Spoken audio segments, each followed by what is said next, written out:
बनने के बाद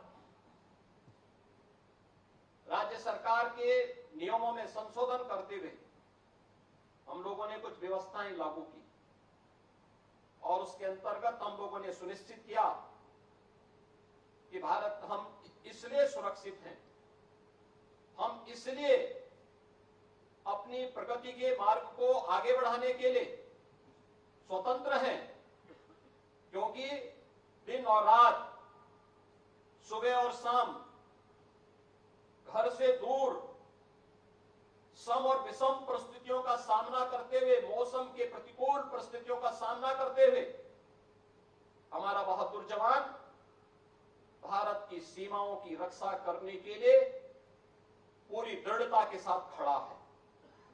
हम आज अगर भारत को दुनिया की एक बड़ी ताकत बनाने की ओर अग्रसर कर रहे हैं और विकसित भारत के प्रधानमंत्री मोदी जी के संकल्पों को आगे बढ़ा रहे हैं,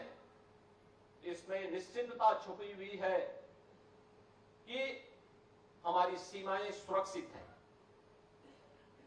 इन सीमाओं की सुरक्षा करने वाले उन बहादुर जवानों को जो देश की सीमाओं की सुरक्षा करते हुए या देश के अंदर अगर कहीं पे किसी भी विकट परिस्थिति से मुकाबला करने के लिए हमारे बहादुर जवान जाता है, उस बहादुर जवान के शहीद होने पर हम लोग राज्य सरकार की ओर से भी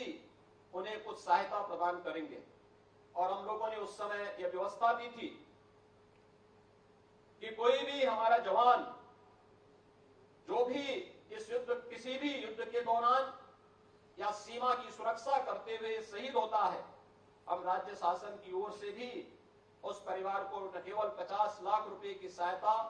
राज्य शासन देगा, अपितु उस परिवार के एक सदस्य को उत्तर प्रदेश शासन की सेवा में सेवा का अवसर भी राज्य सरकार प्रदान करेगी। उस जवान के साथ ही हम लोगों ने यह भी व्यवस्था दी कि राज्य के अंदर जिस गांव, जिस नगर, जिस कस्बे का वो जवान रहने वाला होगा, उस जवान की स्मृति को हम आगे बढ़ाने के लिए उनका एक भव्य स्मारक या किसी इंस्टीट्यूट का नाम, किसी इंस्टीट्यूशन का नाम या किसी मार्ग का नामकरण उस जवान के नाम पर करेंगे। और ये सिलसिला 2017 से लगातार प्रदेश के अंदर हम लोगों ने इन कार्यक्रमों को प्रदेश के अंदर लागू किया है। मैं आज के उस अवसर पर अपने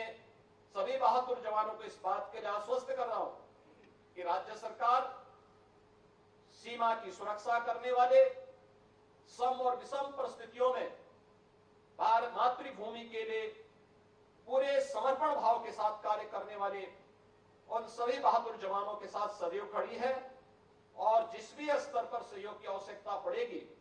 हम सेना के मनोबल को आगे बढ़ाने के लिए सेना के साथ कदम से कदम मिला करके राज्य सरकार सदैव सहयोग करने के लिए तत्पर रहेगी।